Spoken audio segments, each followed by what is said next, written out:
Have you ever asked yourself why you continue to give your time, money, and energy to parents who never truly nurtured or loved you? Have you ever wondered if the good child label you've worn all your life is actually just a chain holding you in place? Welcome back to the channel, a space where we examine life's unspoken truths, emotional healing, and the path to freedom through awareness. Today we confront a subject few are willing to touch: what happens when we confuse guilt with love, and duty with sacrifice.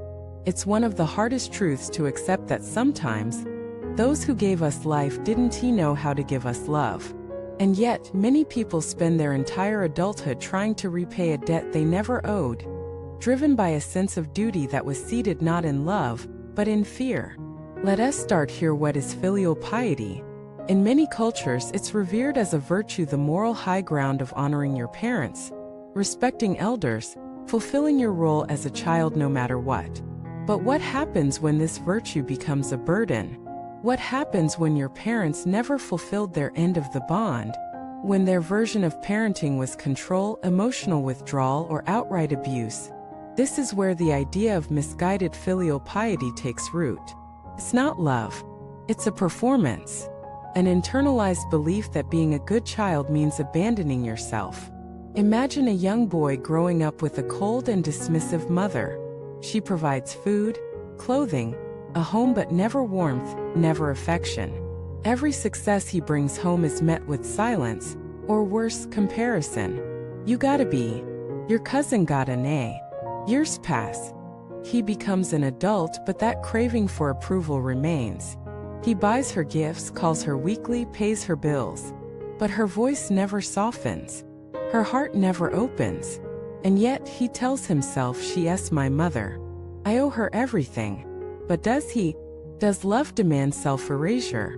Does respect require emotional starvation? Now some may say, but she gave him life. Yes, and that is no small thing. But giving life is not the same as giving love. And giving love is not the same as withholding harm. Many parents act from their own trauma. Their wounds become their parenting style. And while compassion for their story is important, it doesn't mean you must carry the weight of their pain. One of the most damaging beliefs we pass down is that sacrifice is noble, especially when it's silent, especially when it's never questioned. We see children growing into adults who become emotional caretakers for parents who never matured emotionally themselves. They tiptoe around tempers. They suppress their truth. They stay nearby, not out of love, but out of fear of guilt, fear of judgment, fear of being seen as ungrateful. But true love is not fueled by fear.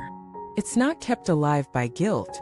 It's not measured by how much of yourself you're willing to abandon. Let us consider the story of Lena.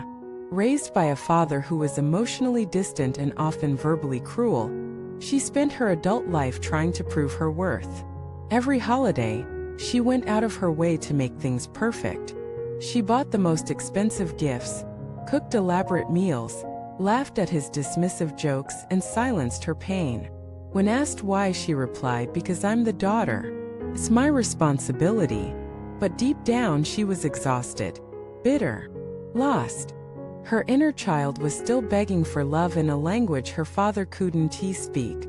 One day, during a quiet therapy session, her counselor said, "You're still trying to be a good daughter to a man who never tried to be a good father. Can you see that?" The words cracked her armor. It wasn't judgment. It was truth. A truth she had avoided for decades. From that moment, Lena began a new journey, not of cutting ties, but of creating boundaries. She stopped overextending. She stopped performing. She allowed herself to feel anger, to grieve the father she never had. And from that grief she found power. The power to reclaim her life. This is not about blame. It's about balance. Every relationship, even familial ones, must include mutual respect, safety, and dignity. When those elements are missing, love becomes a one-way street. And over time, that road leads to burnout, resentment, and emotional emptiness. Many of us grew up with a script: honor your parents no matter what. But what if that script is outdated? What if honoring them means telling the truth? What if it means refusing to perpetuate dysfunction? What if the most loving thing you can do for them and yourself is to stop pretending? Guilt is not proof of love. An obligation is not the same as care. We need to ask deeper questions. Are you helping your parents from love or from fear? Are you staying in touch because it nourishes you or because it's what good children do? Are you giving because you want to or because you'll feel guilty if you don't? These are not easy questions, but avoiding them creates generations of silent suffering. Let us pause here. If you're someone who had loving, supportive parents, this message isn't to discredit them. In fact, it highlights their importance. But if you grew up with neglect, manipulation, or emotional absence, this message is your permission slip to begin healing. Healing doesn't mean hating. It doesn't require cutting off. It simply asks for honesty. You can love someone and still set boundaries. You can forgive someone and still protect your heart. You can honor someone's struggle and still refuse to let it define your future. You were not born to complete someone else's emotional puzzle. You were not born to be the emotional crutch your parents never had. You were born to become whole. Let us talk about breaking the cycle. When you stop performing filial piety and start practicing emotional maturity, you create space for generational healing. Your children won't inherit the same guilt. Your relationships won't be built on obligation. You become the turning point, the one who says, "It ends with me." That is courage. That is love. That is true honor, not to the past, but to the future.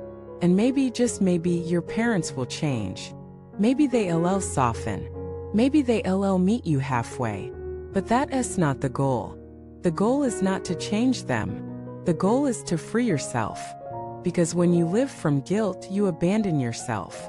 When you live from truth, you come home. So here's the invitation: examine your giving. Reflect on your yes. Ask yourself, if I wasn't afraid of guilt, would I still be doing this? And if the answer is no, then you've found your next step. Take it not with anger, but with clarity. Not with judgment, but with love for them and for yourself. If this message touched you, please share in the comments. What have you been carrying that no longer serves you? What truth have you been afraid to speak? Don't forget to like this video, subscribe to the channel, and share it with someone who might be caught in the cycle of giving from guilt. Thank you for watching this video, and until next time, may you walk the path of self-honoring love.